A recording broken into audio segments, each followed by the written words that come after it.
अस्सलाम वालेकुम। सब्सक्राइब कीजिए और बेल आइकॉन प्रेस कर दीजिए ताकि नेक्स्ट वीडियो का नोटिफिकेशन आपको बआसानी मिलता रहे।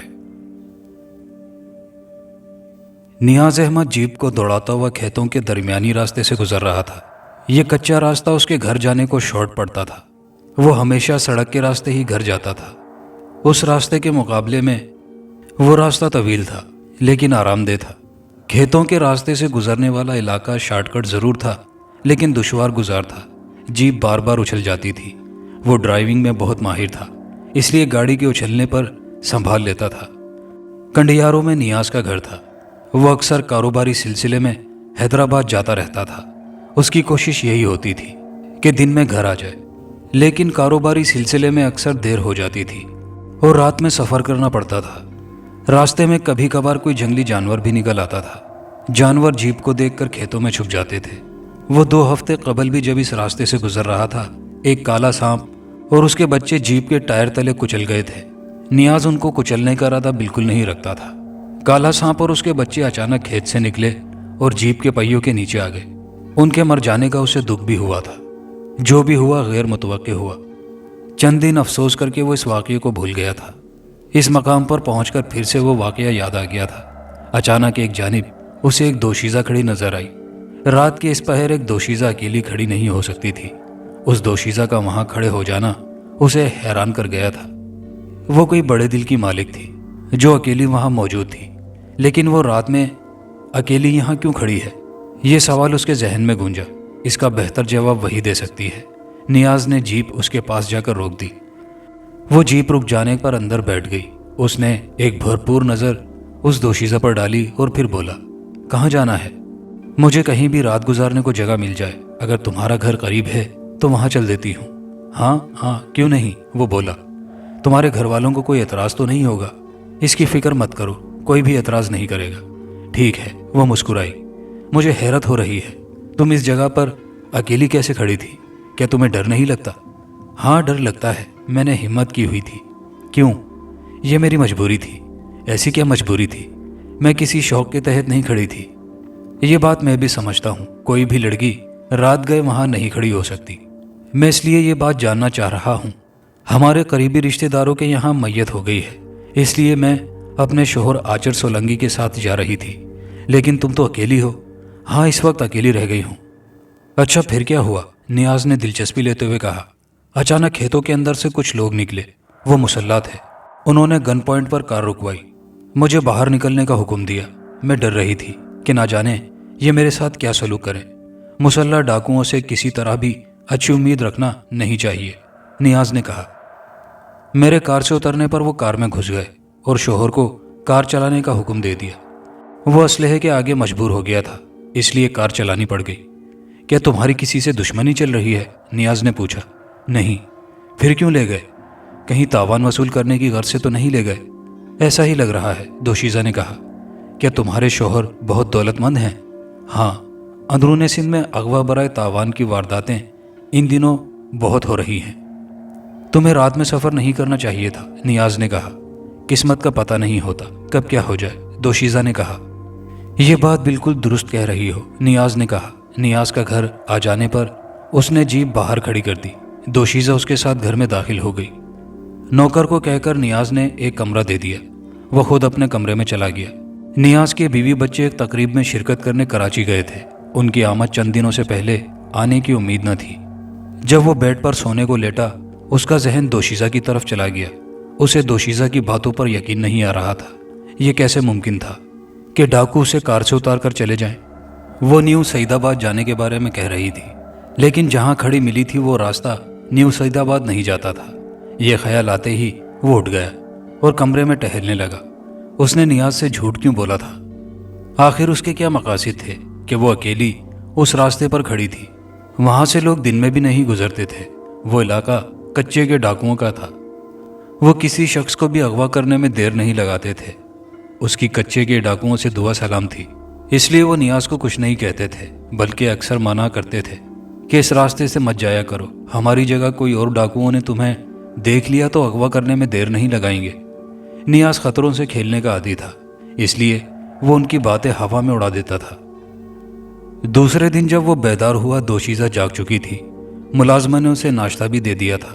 जब नियाज नाश्ता करने लगा था, दोशीज़ा उसके पास आ गई। रात किसी किस्म की कोई परेशानी तो नहीं हुई? नियाज ने पूछा। नहीं, रात बहुत सुकून से गुजरी, दोशीज़ा ने कहा। मैं तुम्हारे न्यू सईदाबाद जाने का बंदोबस्त करता हूँ, नियाज ने कहा। अगर मैं कहूँ कि मैं चंद दिन यहाँ गुजारना चाहती हूँ, इस पर तुम्हें एतराज़ तो नहीं होगा? तुम रह सकती हो, लेकिन क्या तुम मैयत में शिरकत करने नहीं जाओगी? मेरी जान पर पड़ी है, मैं कैसे अकेली न्यू सईदाबाद जा सकती हूँ? मैं तुम्हारे साथ किसी को भेज देता हूँ। मैं फ़िलहाल कोई रिस्क नहीं लेना चाहती। ठीक है, तुम चंद दिन रह सकती हो, मुझे किसी किस्म का कोई एतराज़ नहीं, नियाज ने कहा। दिन भर नियाज अपने कामों में मसरूफ़ रहा। रात गए जब वो घर लौटा, दोशीज़ा अपने कमरे में सो चुकी थी। उसने मुलाजमा से दोशीज़ा के बारे में पूछा। क्या उसने रात का खाना खा लिया था? हाँ साईं, वो खाना खाकर सोई है। कुछ कह रही थी? नहीं, उसने कुछ भी नहीं कहा, लेकिन वो बहुत खुश थी। अच्छा, खुश थी? नियाज चौंका। ठीक है, मेरे लिए खाना निकाल दो, नियाज ने कहा। वो मुलाजमा की बात सुनकर परेशान हो गया था। जिसका शोहर अगवा हो जाए उसकी नींदें उड़ जाती हैं। ये कैसी औरत है? बिल्कुल भी परेशान नहीं है, बल्कि खुश है। रात में सोते से अचानक उसकी आंख खुल गई। पानी के जग में पानी ख़त्म हो चुका था, इसलिए वो सहन में गया ताकि मटके से गिलास में पानी भरकर पी ले। पानी पीकर जब नियाज दोशीज़ा के कमरे के पास से गुजरा, उसने सांप के फुंकारने की आवाज़ सुनी। उस आवाज़ से वो घबरा गया। कमरे में सांप की मौजूदगी खतरे से खाली नहीं थी। वो दोशीज़ा को डस सकता था। वो तेज़ी से कमरे में गया और बंदूक ले आया। दरवाजे पर दस्तक दी। दोशीज़ा ने दरवाज़ा खोल दिया। तुम फौरन बाहर आ जाओ, मुझे कमरे के अंदर जाना है। क्यों, खैरियत है ना? वो बोली। कमरे में सांप है। सांप है? वो चौंकी।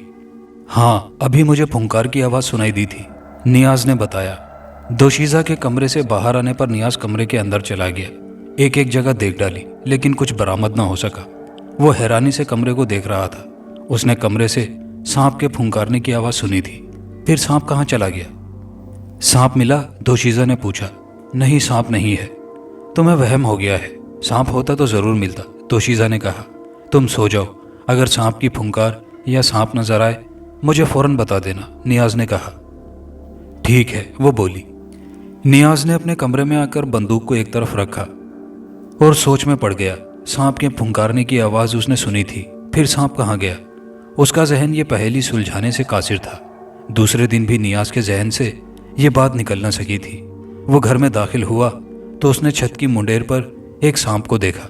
सांप को देखकर नियाज के जिस्म में एक खौफ की लहर दौड़ गई। उसका शक दुरुस्त था, घर में एक सांप मौजूद है। इससे पहले कि ये घर के किसी फर्द को नुकसान पहुंचाए, इसका हलाक कर देना ही बेहतर था।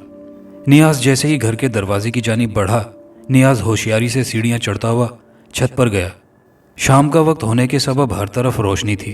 छत पर सांप का नामो निशान भी ना था। उसने पड़ोसियों की छत पर देखा, शायद सांप वहां चला गया हो, लेकिन वहां भी सांप नहीं था।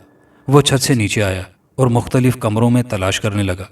सांप कहीं से भी बरामद न हुआ। जब वो दोशीज़ा वाले कमरे में गया, वो नियाज के हाथ में बंदूक देखकर चौंकी। क्या हुआ, इतने परेशान क्यों हो? मैं जब घर में दाखिल होने को आ रहा था, मैंने छत की मुंडेर पर एक सांप को देखा था। फिर तो तुम्हें छत पर जाना चाहिए। मैं छत पर गया था, लेकिन वहां सांप नहीं था, नियाज ने बताया। गांव के घरों में सांप का निकल आना परेशानी की बात नहीं है। खेतों में से सांप खुराक की तलाश में घरों में आ जाते हैं, ये तुम ठीक कह रही हो, लेकिन तशवीश की बात तो यह है ना, नियाज ने कहा। उसने दोशीज़ा के कमरे में सांप को तलाश किया। सांप के ना मिलने पर वो अपने कमरे में आ गया। दोशीज़ा बात तो दुरुस्त कह रही थी। गांव में किसी भी घर में सांप का निकल आना कोई बड़ी बात नहीं थी। ऐसे सांप घर वालों को कुछ नहीं कहते थे, अगर उनको छेड़ा न जाए। फिर वो डसने में देर नहीं लगाते थे।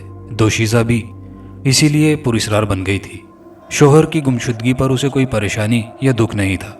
वो उसके घर में ऐसे रह रही थी जैसे इस घर की फर्द हो। वो सोचकर मुतमईन हो गया, वो चंद दिन की मेहमान है, उसकी पुरस्रारियत खुल जाएगी। नियाज सुबह के वक्त अपनी दुकान में बैठा हुआ था कि एक जोगी आ गया और उसे देखते ही बोला, तुम बहुत बड़े बेवकूफ़ हो, खुद अपनी और अपने बच्चों की मौत का सामान पैदा कर लिया है। वो उसकी बात पर बुरी तरह चौंका। ये क्या कह रहे हो जोगी बाबा?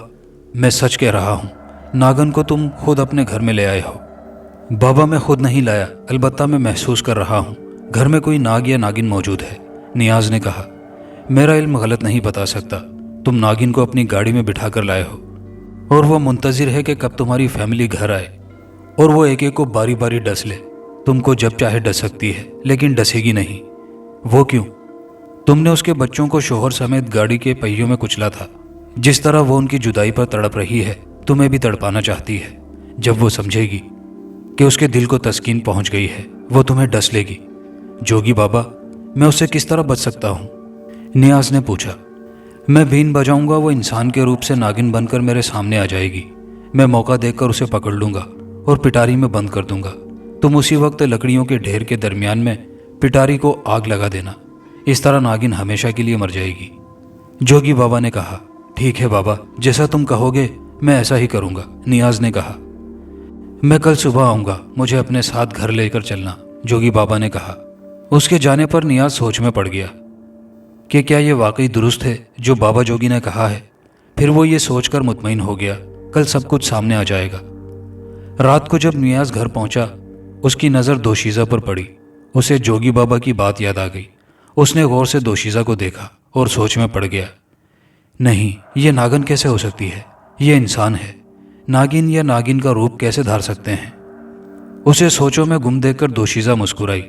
किन सोचों में गुम हो? वो बोली, कुछ नहीं, कारोबारी लोगों का जहन हर वक्त मसरूफ रहता है। नियाज भी जवाबन मुस्कुराया।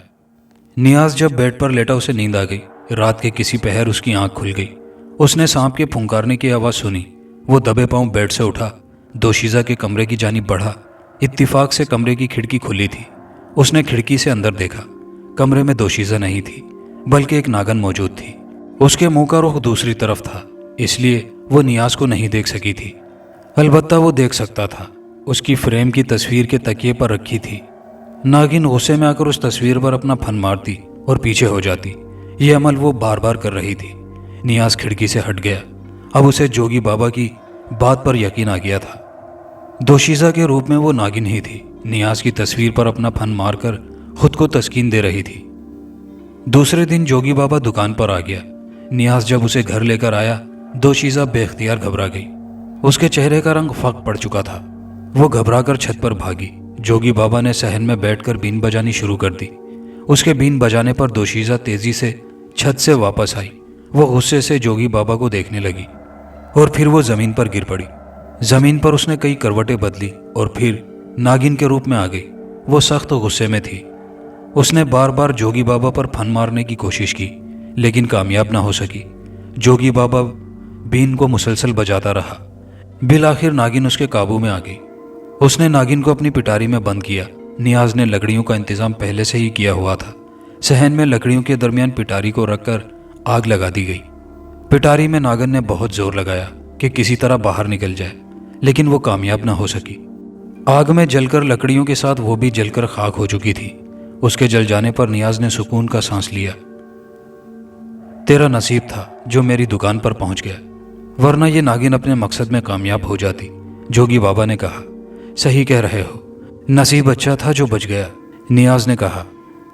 जोगी बाबा की हिदायत पर अमल करते हुए नियाज ने वो सारी राख नहर में बहा दी। वो सोच रहा था, उसका कसदन कोई इरादा नहीं था सांप और उसके बच्चों को अपनी जीप के टायर तले कुचल डाले। ये बस एक इत्तिफाक था जिसमें वो मारे गए। नागिन ने बड़ी हिमाकत की। इंतकाम की आग में अंधी होकर खुद भी मर गई। नियाज को अब किसी नाग या नागिन से कोई खतरा नहीं था। उसने अब ये तहिया कर लिया था कि आइंदा वो गाड़ी चलाते हुए मोहतात रहेगा। खास नंबर की दूसरी कहानी। हमारी सोसाइटी में हशमत साहब की फैमिली 1 माह पहले शिफ्ट हुई थी। मैं उनके यहाँ कुरान ख़्वानी और मिलाद पर गई थी। बहुत ही अच्छे, शरीफ और मिलनसार लोग थे। 2 बेटे, 1 बेटी, मुख्तसर सा घराना था। मिसिज हशमत के यहाँ उनके बेटे की शादी की तैयारियां हो रही थी और शादी का दिन आ गया। हम लोग फंक्शन अटेंड करके घर आए तो 2 बज रहे थे। अली ने बच्चों को चेंज करवा के सुला दिया। मैंने जल्दी जल्दी चेंज किया, नमाज इशा अदा की, सुबह के लिए आटा गूंदा, किचन की सफाई करके बिस्तर पर आकर लेटी तो 3 बज चुके थे। अली और बच्चे सो रहे थे। मैं अभी लेटी ही थी कि कुछ शोर की आवाज़ सी आई, जैसे कोई औरत बुरी तरह चीख रही थी। साथ में और भी आवाज़ें कुछ भी समझ नहीं आ रहा था। मैंने अली को जगाया कि देखें बाहर कितना शोर हो रहा है। किसी औरत के ज़ोर ज़ोर से चीखने की आवाज़ें आ रही थी। अली कसमसाए, अरे यार सो जाओ, सुबह हम सबको जाना है, आराम करो। वो करवट बदल कर सो गए। मुझे भी बहुत नींद आ रही है, मैं भी ये सोचकर सो गई, कल खुद ही मालूम हो जाएगा। फिर हुआ ये कि स्कूल की मसरूफियत बढ़ गई।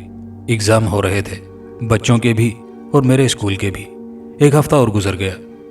एक रोज़ अचानक मिसिज हशमत मेरे घर पहुंच गई। बहुत ही परेशान और डिस्टर्ब थी। मैंने वजह पूछी और साथ ये भी पूछा कि उस रोज़ रात में कैसा शोर था। आपको कुछ पता है क्या? मिसिज हशमत ने एक सरदाह भरी।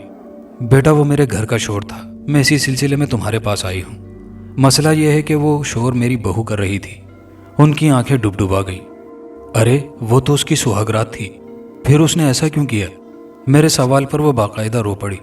सुंबल, असल में नबीला नफ्सियाती मरीज है, हमें कुछ समझ नहीं आ रहा है।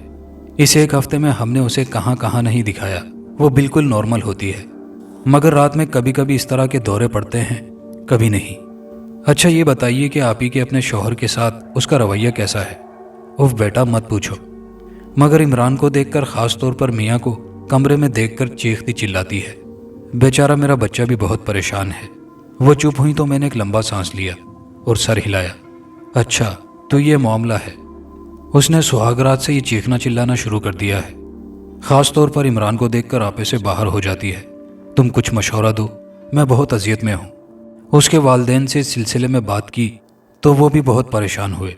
मैंने कहा आप ही सीधा साधा ये मसला नादीदा और हवाई मखलूक का सिलसिला लगता है, उसे आप किसी अच्छे बाबा या आमिल के पास ले जाएं। यह आसेब का असर लग रहा है, क्योंकि ऐसा ही मसला मैंने कहीं पढ़ा था। आप आज ही नबीला को किसी आमिल या बाबा के पास ले जाएं। और वही हुआ। जब नबीला को पीर बाबा के पास ले गए तो पता चला कि उस पर कोई जिन आशिक है। वो उसे ऐसा करने पर मजबूर करता है। उसे अपने शौहर से नफरत होती है और वो उसे अपने करीब तो क्या, सामने भी नहीं देख सकती। वो कभी भी अपने मियाँ को कबूल नहीं करेगी और वो कई साल से आशिक है। बहुत लंबा काम है, इस काम में वक्त और पैसा लगेगा। सब बिल्कुल ठीक हो जाएगा अल्लाह के हुक्म से। इलाज शुरू किया गया। पीर साहब, रियाज साहब घर पर आए। उन्होंने एक कमरा खाली कराया और पहले तो कुछ पढ़कर खुद पर, घर वालों पर, कमरे पर हिसार बांधा और रियाज साहब से सवालात का सिलसिला शुरू किया। आप कितने अरसे से यहाँ रह रहे हैं? रियाज साहब ने कहा, तकरीबन 20 साल से हूँ। दूसरा सवाल, क्या आपको मकान की तामीर के वक्त कोई मसला पेश आया था?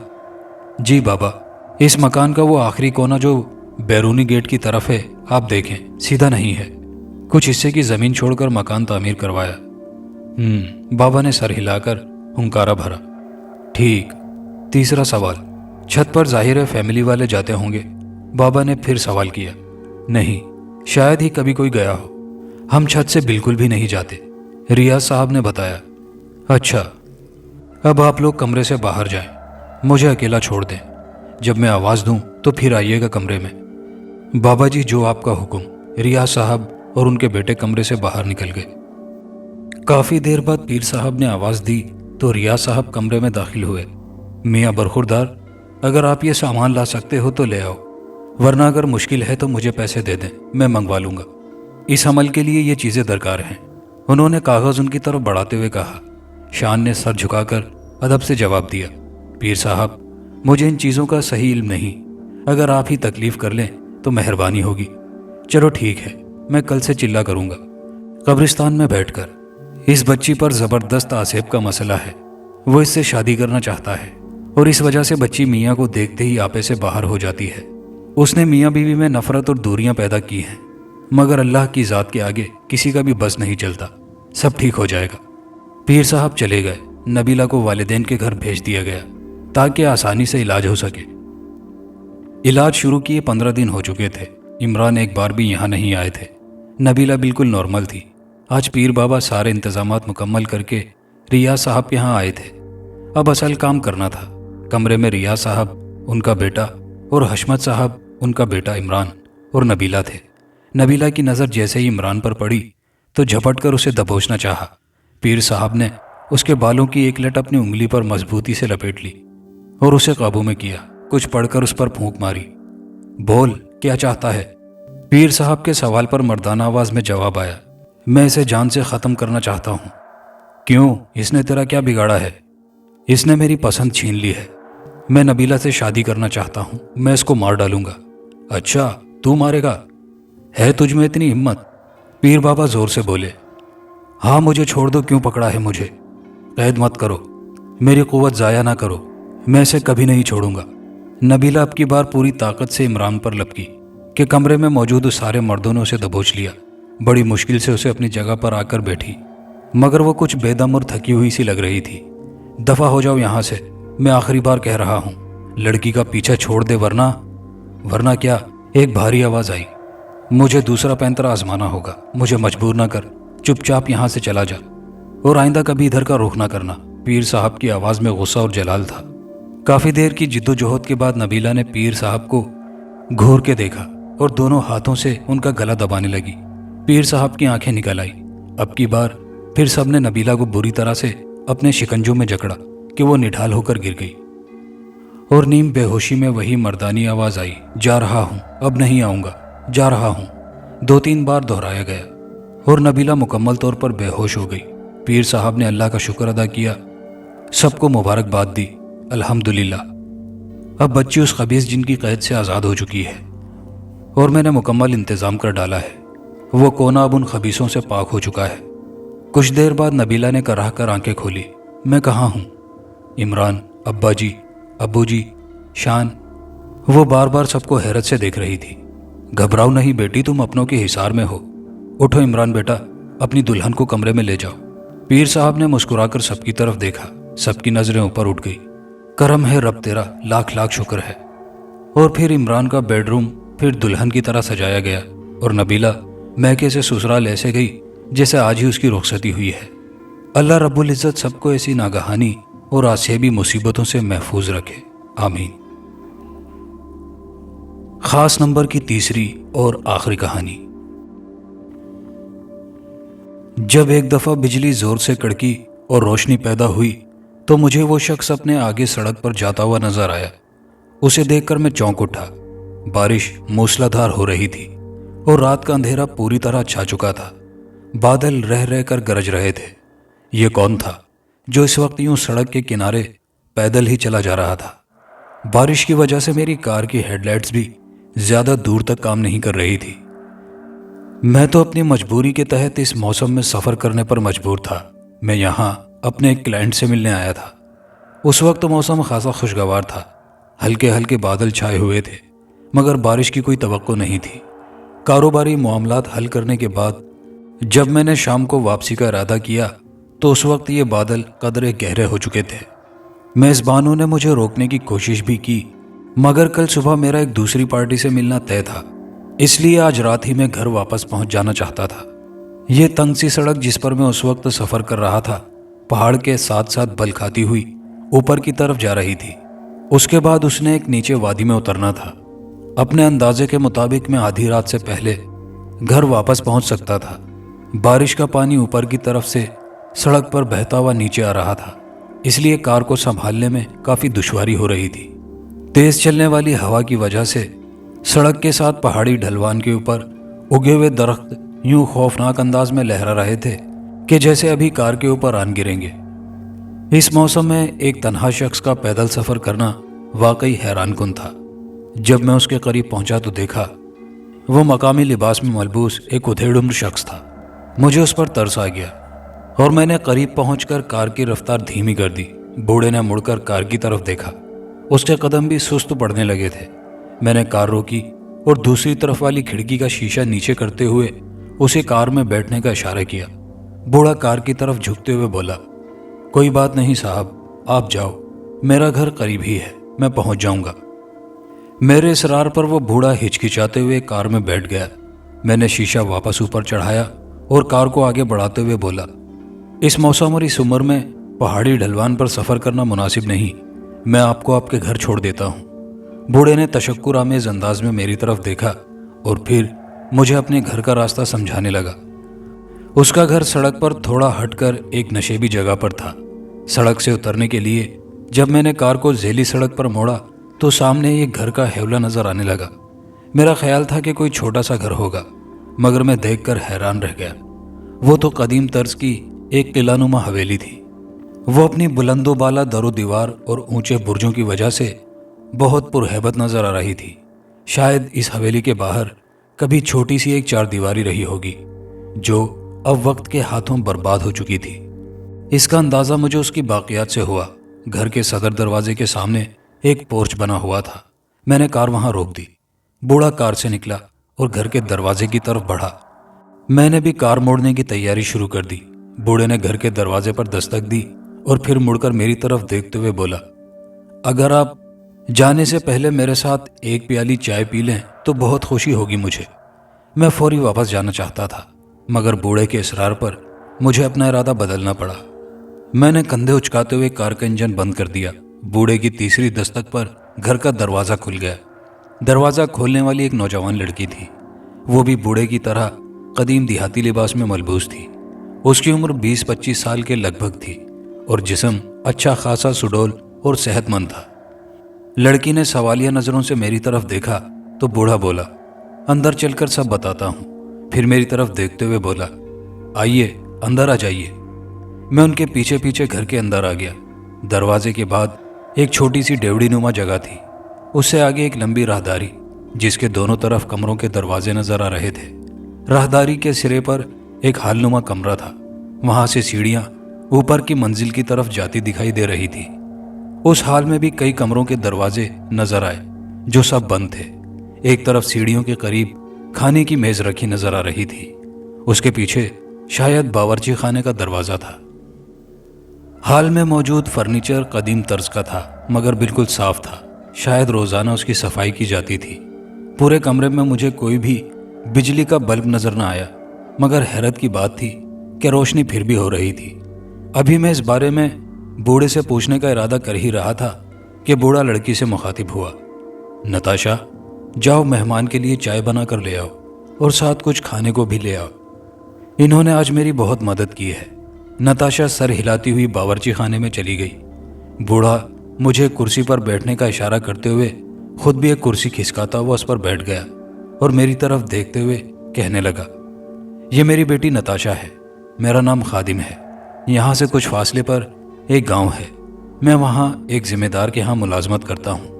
آج موسم کی خرابی کی وجہ سے کام سمیٹتے ہوئے دیر ہو گئی اور یہ حویلی، میں نے سوالیہ انداز میں آس پاس دیکھتے ہوئے پوچھا۔ بوڑھے نے ایک سردہ بھری، یہ ہماری آبائی حویلی ہے۔ کبھی ہم بھی زمیندار تھے، پھر وقت نے ہمیں کنگال کر دیا۔ اب ہم دوسروں کی ملازمت کرنے پر مجبور ہیں، مگر آبا و اجداد کی اس آخری نشانی کو سنبھال کر رکھا ہوا ہے۔ اس کے بعد بوڑھا خادم اپنا گیلا لباس تبدیل کرنے اوپر کمرے کی طرف چلا گیا۔ میں حال کا جائزہ لینے لگا۔ جب خادم واپس آیا اسی وقت نتاشا چائے کی ٹرے اٹھائے وہاں آ گئی۔ چائے کا کپ میرے سامنے رکھتے ہوئے اس نے ایک بار نظر اٹھا کر میری طرف دیکھا۔ اس کی آنکھیں ہرنیوں جیسی موٹی موٹی تھی۔ ان میں مصری صحراؤں جیسی کشش تھی اور تیکھا پن تھا۔ جو ہی میری نظریں اس کی نظروں سے ٹکرائی، مجھے ایک لمحے کے لیے یوں لگا جیسے میرے پورے جسم میں کرنٹ دوڑ گئی ہو۔ حیرت کی بات تھی کہ میں جب سے یہاں آیا تھا میں نے ایک بار بھی نتاشا کو بولتے نہیں سنا تھا۔ کپ رکھنے کے بعد جب وہ پلٹی تو اس کے سڈول جسم نے یوں بل کھاتے ہوئے انگڑائی لی کہ میرا دل ایک دم دھڑک اٹھا۔ میں نے گھبرا کر بوڑھے خادم کی طرف دیکھا کہ کہیں اس نے میری چوری پکڑ تو نہیں لی، مگر وہ چائے کی چسکی لے رہا تھا۔ میں نے سکون کی ایک ہلکی سی سانس لی۔ اس دوران میں نتاشا دوبارہ باورچی خانے میں چلی گئی تھی۔ چائے پینے کے دوران بوڑھا خادم مجھے اپنے بزرگوں اور خاندان کے حالات سناتا رہا۔ حالانکہ مجھے ان میں کوئی دلچسپی نہیں تھی، مگر میں اس کا دل رکھنے کے لیے پوری توجہ سے اس کی باتیں سن رہا تھا۔ چائے پینے کے بعد جب میں واپسی کے لیے اٹھنے لگا تو نتاشا باورچی خانے سے نکل آئی۔ وہ کھڑکی کا پردہ ہٹا کر باہر بارش کی صورتحال دیکھنے لگی۔ خادم نے بھی آگے بڑھ کر کھڑکی سے باہر جھانکا۔ باہر بارش پہلے سے زیادہ تیز ہو چکی تھی۔ ہوا بھی بہت تیز چل رہی تھی۔ طوفان کی شدت میں اضافہ ہو رہا تھا۔ خادم میری طرف دیکھتے ہوئے بولا، میرا مشورہ تو یہی ہے کہ آج رات یہیں رک جائیں۔ امید ہے صبح تک موسم ٹھیک ہو جائے گا۔ اس کی بات سن کر میں شش و پنج میں پڑ گیا۔ میرا گھر پہنچنا بہت ضروری تھا۔ میں دھیرے سے بولا، اگر اس موسم نے وقت پر گھر ہی نہ پہنچنے دیا تو پھر سفر کا خطرہ مول لینے کا کیا فائدہ؟ اس دفعہ نتاشا نے میری طرف دیکھتے ہوئے کہا، اس کی آواز سن کر مجھے یوں لگا جیسے اجنتا کے کسی دور دراز مندر میں کوئی جلترنگ بج اٹھا ہو۔ اس نے کچھ اس انداز سے میری طرف دیکھا کہ مجھے اپنے ارادے متزلزل ہوتے محسوس ہونے لگے۔ اس کی نگاہوں میں واضح طور پر کوئی سحر تھا جس سے میں کوشش کے باوجود بچ نہیں پا رہا تھا۔ جب میں نے کوئی جواب نہ دیا تو خادم نے نتاشا کی طرف دیکھا اور پھر کہنے لگا، جاؤ اور مہمان کے لیے سامنے والے کمرے میں بستر درست کر دو۔ میں پھر بھی کچھ نہ بول پایا۔ نتاشا نے ہلکی سی مسکراہٹ سے میری طرف دیکھا اور کمرے کی طرف بڑھ گئی۔ چھوٹا سا یہ کمرہ خوبصورت انداز میں سجا ہوا تھا۔ سب سے نمایاں چیز پرانی طرز کی مسیری تھی جس کے چاروں طرف حریری پردے لٹکے ہوئے تھے۔ مسیری کے اوپر ایک چھپر بھی موجود تھا۔ کمرے میں عجیب سی مسحور کن خوشبو پھیلی ہوئی تھی۔ ایک کونے میں 2 کرسیاں پڑی تھی۔ سب سے حیرت انگیز بات یہ تھی کہ مسیری کے ساتھ پڑے میز پر ایک چھوٹا سا روشن لیمپ رکھا ہوا تھا۔ حالانکہ باہر حال میں مجھے ایسی کوئی چیز نظر نہیں آئی تھی۔ نتاشا مجھے اس کمرے میں چھوڑ کر خود باہر نکل گئی۔ جاتے ہوئے اس نے ایک دفعہ مڑ کر میری طرف گہری نظر سے دیکھا اور پھر چلی گئی۔ کمرے میں پھیلی خوشبو نے میرے اعصاب کو پرسکون کر دیا تھا۔ آرام دہ مسیری دیکھ کر میری آنکھیں خواب آلود ہونے لگی تھی۔ میں نے دروازے کو اندر سے بند کیا اور کپڑوں کی قید سے آزاد ہونے لگا۔ بستر میں گھستے ہی میں نے لحاف اپنے اوپر کھینچا اور لیمپ کا بٹن بند کر دیا۔ کمرے میں گھپ اندھیرا چھا گیا تھا۔ میری آنکھیں بھی بند ہونے لگی اور جلد ہی میں نیند کی وادیوں میں اتر گیا۔ ابھی آنکھ لگے شاید تھوڑی ہی دیر ہوئی ہوگی کہ مجھے یوں لگا جیسے کوئی نادیدہ جسم مجھ پر حاوی ہوتا جا رہا ہے۔ مجھے کسی کے نرم ہونٹ اپنی گردن پر محسوس ہونے لگے۔ یہ ہونٹ گردن اور میرے چہرے سے پھسلتے ہوئے میرے ہونٹوں تک پہنچنے لگے۔ ابھی تک مجھے یوں محسوس ہو رہا تھا جیسے میں کوئی خواب دیکھ رہا ہوں، مگر پھر اچانک میرے پورے حواس بیدار ہونے لگے۔ کسی نے مجھے پوری طرح اپنی گرفت میں لے رکھا تھا۔ میں نے خوف کے عالم میں اپنا بازو ہلایا تو میرا ہاتھ کسی گداز نسوانی سینے سے چھونے لگا۔ اس احساس نے مجھے اچانک ہوش دلا دیا۔ میں ایک جھٹکے سے بستر پر اٹھ بیٹھا۔ اسی وقت کچھ سرسراہٹ سنائی دی۔ میں اچھل کر اپنے بستر سے نکل آیا اور ہاتھ بڑھا کر ٹیبل لیمپ کا بٹن ٹٹولنے لگا۔ اسی وقت کسی کے بھاگنے کی آواز سنائی دی۔ لیمپ روشن ہوتے ہی مجھے دروازہ بند ہونے کی آواز سنائی دی۔ میں نے چونک کر دروازے کی طرف دیکھا۔ دروازے کی چٹخنی کھلی ہوئی تھی، حالانکہ مجھے یاد تھا کہ میں نے سونے سے پہلے چٹخنی لگا دی تھی۔ خوف کی ایک تیز لہر میرے پورے جسم میں دوڑ گئی۔ یعنی میں خواب نہیں دیکھ رہا تھا، یقیناً کوئی میرے کمرے میں موجود تھا۔ میں لپک کر دروازے کے قریب گیا۔ وہ واقعی کھلا ہوا تھا۔ مجھے گداز نسوانی لمس ابھی تک اپنے جسم پر محسوس ہو رہا تھا۔ میں نے بنا سوچے سمجھے دروازہ کھولا اور باہر نکل آیا۔ باہر حال میں گہری خاموشی اور سکوت چھایا ہوا تھا۔ سامنے ہی وہ سیڑھیاں نظر آ رہی تھی جو اوپر بوڑھے خادم کے کمرے کی طرف جاتی تھی۔ میں سیڑھیاں چڑھنے لگا۔ بوڑھے کے کمرے کے سامنے پہنچ کر دروازے پر دباؤ ڈالا تو دروازہ کھل گیا۔ کمرے کے اندر ایک بستر پر بوڑھا چت لیٹا ہوا سو رہا تھا۔ میں دھیرے دھیرے اس کی طرف بڑھا۔ میری آہٹ پا کر بھی اس کے جسم میں کوئی جنبش نہ ہوئی۔ وہ بدستور گہری نیند میں تھا۔ میں نے اسے ایک آواز دی مگر کوئی جواب نہ ملا۔ اس کے شانے پر ہاتھ رکھ کر ہولے سے ہلایا مگر اس نے کوئی جواب نہ دیا۔ میں نے اس کے سینے پر ہاتھ رکھا تو جیسے مجھے اپنا ہی دل رکتا محسوس ہوا۔ بوڑھے خادم کا جسم بالکل ٹھنڈا پڑ چکا تھا۔ یقیناً وہ مر چکا تھا۔ میں بدک کر پیچھے ہٹ گیا۔ میں پلٹ کر تیزی سے سیڑھیاں اترنے لگا۔ مجھے اب نتاشا کی تلاش تھی تاکہ اسے بوڑھے کے مرنے کی اطلاع دے سکوں۔ ہال کے بغل میں ایک اور راہداری تھی۔ میں تیزی سے اس طرف آگے بڑھا۔ ایک کمرے کا دروازہ تھوڑا سا کھلا نظر آیا تو میں اس دروازے کے سامنے رک گیا۔ ہلکی ہلکی روشنی دروازے کی درز سے باہر جھانک رہی تھی۔ میں نے دروازے پر ہاتھ سے دباؤ ڈالا تو دروازہ کھلتا چلا گیا۔ اندر کا منظر میرے لیے حیرت انگیز تھا۔ سامنے بستر پر نتاشا چت لیٹی ہوئی تھی۔ اس کی ٹانگیں بستر سے نیچے لٹک رہی تھی، بازو پھیلے ہوئے تھے اور لباس بے ترتیب تھا جس میں سے اس کا جسم جھانک رہا تھا۔ میں پہلی نظر میں یہی سمجھا کہ وہ بھی مر چکی ہے، مگر اس کا پھولتا پچکتا سینہ اس کی زندگی کی گواہی دے رہا تھا۔ وہ منہ کھولے عجیب سے انداز میں سانس لے رہی تھی۔ میری آہٹ پا کر وہ ایک دم اچھل کر بستر پر بیٹھ گئی۔ اس کی آنکھوں میں عجیب سا خمار تھا۔ وہ کچھ بولے بغیر میرے قریب آ کھڑی ہو گئی اور مجھے گھورنے لگی۔ میں اس کی اس حالت پر حیرت زدہ تھا۔ وہ میرے اتنے قریب آ گئی کہ اس کا بدن میرے جسم سے چھو رہا تھا۔ کچھ دیر تک جب وہ کچھ نہ بولی تو میں اسے خادم کی موت کے متعلق بتانے لگا، مگر یہ خبر سن کر بھی اس کی حالت میں کوئی تبدیلی نہ ہوئی۔ वो एक टिक मुझे देखती रही। मैंने उसका हाथ पकड़ा और उसे कमरे से बाहर ले आया। उसका हाथ बर्फ की मांद ठंडा महसूस हो रहा था, मगर उस वक्त मैंने उस पर तवज्जो न दी। मैं उसे खींचता हुआ बूढ़े के कमरे की तरफ ले जाने लगा। वो मरे मरे कदमों से मेरे साथ चल रही थी। कमरे की सूरत हाल में कोई तब्दीली नहीं हुई थी। बूढ़े की लाश अभी तक उसी हालत में बिस्तर पर पड़ी हुई थी। ये देखो इसे क्या हुआ, मैंने नताशा से कहा। सब बताती हूँ, मेरे साथ आओ। नताशा की आवाज़ किसी गहरे कुएं से आती महसूस हुई। अब उसने मेरा हाथ थामा और वापस सीढ़ियाँ उतरने लगी। नताशा मुझे अपने साथ लेकर अकबी बाग में पहुंची। उस वक्त बारिश रुक चुकी थी, बादल भी छट गए थे और सितारों की हल्की हल्की रोशनी भीगे भीगे मौसम में हर तरफ फैली हुई थी। वो मुझे साथ लेकर कुछ दूर फूलों पौधों की एक बड़ी सी झाड़ी के पास आन रुकी। मैंने देखा कि उस झाड़ी के पीछे कुछ कब्रें बनी हुई थी। एक खाली कब्र भी नजर आ रही थी। खौफ की एक तेज लहर मेरे पूरे जिस्म में दौड़ गई। ये सब क्या था? उसी वक्त मैंने एक साए को झाड़ी के पीछे से निकलकर अपनी तरफ बढ़ते हुए देखा तो चौंक उठा। जब वो करीब पहुंचा तो उसे देखते ही मैं हैरत के मारे उछल पड़ा। वो बूढ़ा खादिम था, मगर वो यहाँ कैसे? उसकी लाश तो मैंने ऊपर कमरे में पड़ी हुई देखी थी। मैंने नताशा की तरफ देखा और हैरत और खौफ के मारे हकलाते हुए पूछा, ये सब कैसे? नताशा के चेहरे पर एक अजीब सी मुस्कुराहट थी। उसके कुछ बोलने से पहले ही खादिम ने कुछ दूर एक दरख्त की तरफ इशारा किया। मैंने चौंक कर उसकी तरफ देखा तो मेरा दिल जो पहले ही बुरी तरह धड़क रहा था, अब यूं लगा जैसे बंद ही हो जाएगा। मुझे वहां उस दरख्त के नीचे कफन में लिपटी एक लाश पड़ी नजर आ रही थी। ये सब क्या है? मैंने घबरा कर पूछा। उसकी लाश को वहां से उठाओ और इस कब्र में दफन कर दो, बूढ़े खादिम की सरसराती हुई आवाज़ सुनाई दी।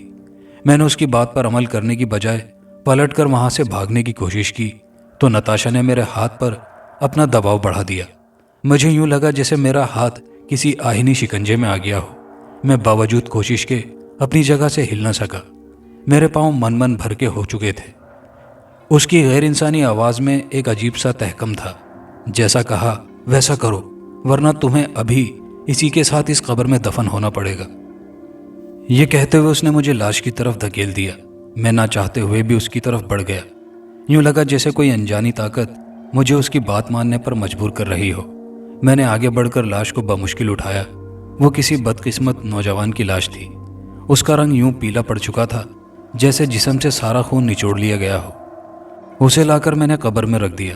खादिम ने कुछ दूर पड़ी एक कुदाल की तरफ इशारा किया तो मैंने उसकी मदद से कब्र में मिट्टी भरना शुरू कर दी। उसे एक कब्र की शक्ल देने के बाद जब मैं खड़ा हुआ तो नताशा की आवाज़ दोबारा सुनाई दी, चलो अब एक और कब्र खोदो। वो किस लिए? मैंने चौंक कर पूछा, क्योंकि मुझे वहां कोई और लाश नजर नहीं आ रही थी। तुम्हारे लिए, बूढ़े खादिम ने हंसते हुए कहा तो खौफ के मारे कुदाल मेरे हाथ से छूट गई। मेरे लिए? मैं तकरीबन चीख उठा। हाँ, तुम्हारे लिए, नताशा ने अजीब सी खरखराती हुई आवाज़ में जवाब दिया। मगर तुम उस वक्त इसमें उतरोगे जब हमें कोई नया शिकार मिल जाएगा। उसकी बात सुनकर मैं खौफजदा हो गया। शिकार का क्या मतलब? इसका मतलब हम तुम्हें बाद में बताते हैं, पहले तुम कब्र खोदो। बूढ़ा खादिम खौफनाक लहजे में बोला तो ना चाहते हुए भी मेरे हाथ चलने लगे। बारिश की वजह से ज़मीन नरम हो चुकी थी, इसलिए मैंने थोड़ी ही देर में ज़मीन खोद दी। नताशा और बूढ़ा ऊपर खड़े मेरे काम को देख रहे थे। काम करके जब मैंने अपने माथे से पसीना पोंछा तो मेहनत से ज़्यादा खौफ की वजह से आया हुआ था। तो खादिम हंसते हुए बोला, बहुत खूब, अब कोई और आएगा और तुम्हें इस कब्र में दबा देगा।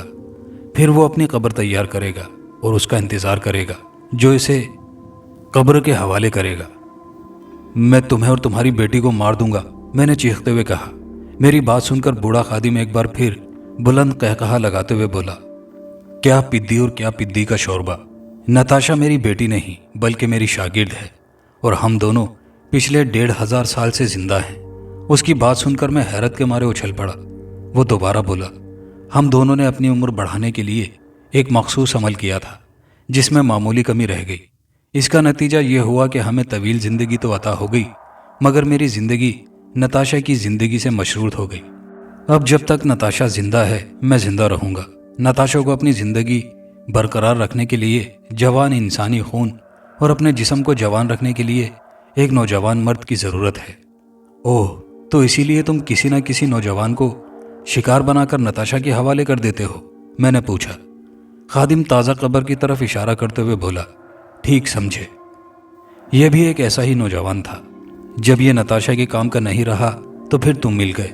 जब कोई और मिल जाएगा तो तुम अपनी कब्र में चले जाओगे और वो अपनी कब्र खोद लेगा। तुम सिर्फ अपनी ज़िंदगी बरकरार रखने के लिए इंसानी जानों पर जुल्म कर रहे हो। मैंने चीख कर कहा, कैसा जुल्म? खादिम मुस्कुराते हुए बोला, जिंदगी मौत के पीछे है और मौत जिंदगी के। जब हमारा शिकार अपने खून और जवानी से महरूम हो जाता है तो फिर हमें उसकी ज़रूरत नहीं रहती। उसकी मौत किसी और की ज़िंदगी बन जाती है।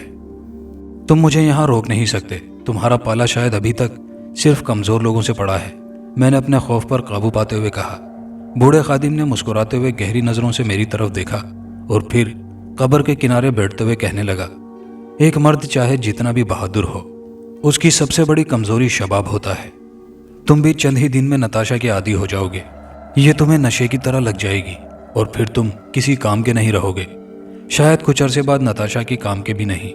फिर हम कोई नया शिकार तलाश करेंगे। अचानक मुझे एक ख्याल आया और मेरे रोंगटे खड़े होने लगे। मैंने खादिम से पूछा, मगर वो क्या था? मैंने तुम्हारी लाश तुम्हारे कमरे में देखी थी। मेरी बात सुनते ही खादिम हंसने लगा। दरअसल नताशा कई दिन से भूखी थी। वो बेताब होकर जल्दबाजी में तुम्हारे कमरे में घुस गई, लेकिन तुम्हारी आंख खुलने की वजह से उसे वापस भागना पड़ा। जब तुम उसके पीछे लपके तो मुझे तुम्हें डराने के लिए ये सब करना पड़ा। मैं अभी तक कब्र के अंदर खड़ा था। उसके किनारे पर खादिम बैठा हुआ था, जबकि नताशा उसके करीबी खड़ी अपने कूल्हों पर हाथ रखे गहरी मुस्कुराहट से मेरी तरफ देख रही थी, जैसे शेर अपने शिकार को फंसाने के बाद मुतमईन अंदाज में उसकी तरफ देखता है। उसी वक्त मुझे ख्याल सूझा। मैंने हाथ बढ़ाकर नताशा की पिंडली को पकड़ा और उसे तेजी से कब्र के अंदर घसीट लिया। मेरे इस अचानक वार से वो संभल न सकी और सीधी कब्र के अंदर गिरती चली गई। मैं एक झुकाई देकर एक तरफ हो गया, मगर फिर भी वो मुझसे टकराती हुई नीचे आन गिरी। नताशा ने संभलने के लिए खादिम का सहारा लेने की कोशिश की। वो चूंकि लापरवाह अंदाज में बैठा हुआ था, इसलिए वो भी लड़खड़ा गया और कब्र के अंदर नताशा के साथ ही गिरता चला गया। मैंने फौरन अपने पांव खादिम के जिस्म पर रखे और एक जस्त लगाते हुए कब्र से बाहर निकल गया। कब्र में इतनी जगह न थी कि दो जिस्म उसमें समा सकते, इसलिए उन दोनों को संभलने में थोड़ा वक्त लग गया। बस मुझे इतना ही वक्त दरकार था। मैंने कुदाल उठाई और फिर मेरे हाथ तेजी से चलने लगे। दोनों चीख रहे थे और बचने की कोशिश कर रहे थे, मगर मैं उनके ऊपर मुसलसल मिट्टी फेंकता चला जा रहा था। दोनों जिंदा दफन हो रहे थे। थोड़ी ही देर बाद उनकी चीखें दम तोड़ गई। वो पूरी तरह मिट्टी के अंदर दफन हो चुके थे। वो हमेशा के लिए जिंदा रहना चाहते थे, मगर अब हमेशा के लिए दफन हो चुके थे, मगर जिंदा ही। मुसलसल कुदाल चलाने से मेरी सांसें फूल रही थी। मुझे यकीन नहीं आ रहा था कि मेरी जान उन दोनों अफरियतों से छूट गई थी। मैं लड़खड़ाते कदमों इमारत की तरफ बढ़ा। हाल में आकर मैं कुर्सी पर ढह गया। थोड़ी देर बाद जब दम में दम आया तो मैंने पानी का एक गिलास पिया और फिर बैरूनी दरवाजे की तरफ चल पड़ा। मैं जल्द अज जल्द इस मनहूस इमारत से निकल जाना चाहता था। जब मैं बाहर कार पोर्च में पहुंचा, उस वक्त मशरक़ी उफ़क़ पर सफ़ेदा सहर नमूदार हो रहा था। मतला बिल्कुल साफ हो चुका था। कहीं कहीं बादलों के छोटे छोटे गुलाबी टुकड़े ज़रूर आ रहे थे, लेकिन ज़्यादातर नीला आसमान झांक रहा था। मैं कार में बैठा कांपते हाथों से उसे स्टार्ट किया और बड़ी सड़क पर चल दिया। सड़क घूमती हुई ऊपर की तरफ जाती थी। सड़क के हर चक्कर के बाद वो मनहूस हवेली मेरे सामने आ जाती थी। एक बार जब पहाड़ के गिर्द घूमकर मैं थोड़ा ऊपर पहुंचा और वो हवेली मुझे नजर आई, तो अचानक उसके बालाई मंजिल की एक खिड़की का पट खुल गया। मुझे यूं लगा जैसे नताशा उसके अंदर खड़ी मेरी तरफ देख रही थी। स्टीयरिंग पर मेरे हाथ कांप कर रह गए। कार एक दफ़ा लहराई, मगर मैंने जल्दी से उस पर काबू पा लिया। एक नज़र सड़क की तरफ देखकर कार का रुख सीधा किया और फिर लाशऊरी तौर पर दोबारा हवेली की खिड़की की तरफ देखा, मगर अब वो खिड़की बंद थी। वहाँ कोई ना था। मैंने कार के एक्सीलेटर पर अपने पाँव का वजन बढ़ा दिया और तेजी से उस मनहूस खूनी हवेली से दूर जाने लगा।